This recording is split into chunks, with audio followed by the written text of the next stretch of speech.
आलं आमची भगिनी या भागातून या जिहादी प्रवृत्तीच्या लोकांनी अपहरण करून आई आणि भावावरती मारहाण करून त्यांच्या डोळ्यामध्ये चटणीची पावडर टाकून अपहरण केलेलं आहे।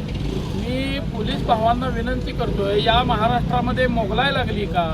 मग पोलिसांचा धाक आपला या भागामध्ये राहिलेला नाही का?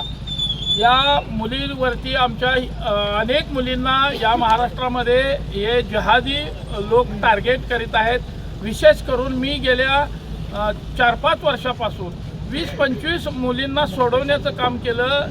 जिहादी प्रवृत्ती या ठिकाणी नीच प्रवृत्तीनं धनगर समाजातील मुलींना टार्गेट करून तिला फूस लावून पळवून घेऊन जात आहेत, परंतु पोलीस बांधव याकडं लक्ष देत नाहीत। वयाची अट सांगितली जाते। या भागामध्ये काही राजकीय मंडळी या प्रकरणामध्ये असण्याची शक्यता आहे।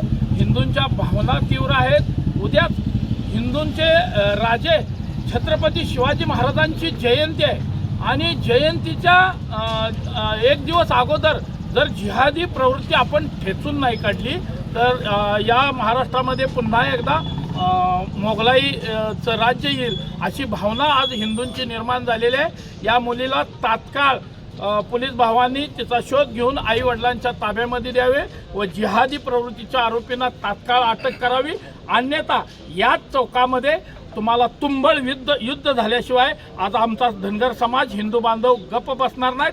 कारण आम्ही बापू बिरूच्या रक्तामासाच्या आहोत। एका दलित मुलीवरती अन्याय झाला म्हणून बापू बिरू वाटेगावकरांनी आपल्या हातामध्ये कुऱ्हाड घेतली आणि आपल्या प्रपंचावरती तुळशी पात्र ठेवलं। तसंच बापू बिरू आमच्या या हिंदू तरुण या असेच प्रकार घडत राहिले तर आमचे हिंदू तरुण नक्की होतील। खरं तर आता जन आक्रोश मोर्चा देखील, निषेध मोर्चा या पोलीस स्टेशनवरून येणार आहे। भूषण पडळकर देखील आमदार येणार आहे। कुठपर्यंत येणार आहे आले ते आणि कधीपर्यंत या ठिकाणी पोहोचतील? हिंदू हृदय सम्राट आमदार गोपीचंद पडळकर साहेब या ठिकाणी निघालेले आहेत।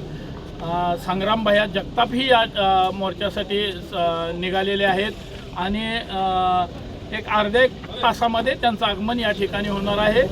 पोलिसांनी तात्काळ या आरोपीचा शोध घ्यावा। पोलिसांना काल मला या भागामध्ये आल्यानंतर समजलं काही राजकीय मंडळी सदर आरोपींना प्रोटेक्शन देत आहेत। मग अन्याय करणाऱ्यांच्या बाजूनी जर पोलीस उभा राहत असतील तर वेगळ्या प्रकारचं आंदोलन या ठिकाणी आम्हाला करावं लागेल। नक्कीच आपण जर पाहिलं तर हिंदू जन आक्रोश मोर्चाचे कार्यकर्ते जे आहेत ते आक्रमक झाल्याचं पाहायला मिळत आहे आणि आता थोड्याच वेळामध्ये आमदार गोपीचंद पडळकर आणि संग्राम जगताप हे देखील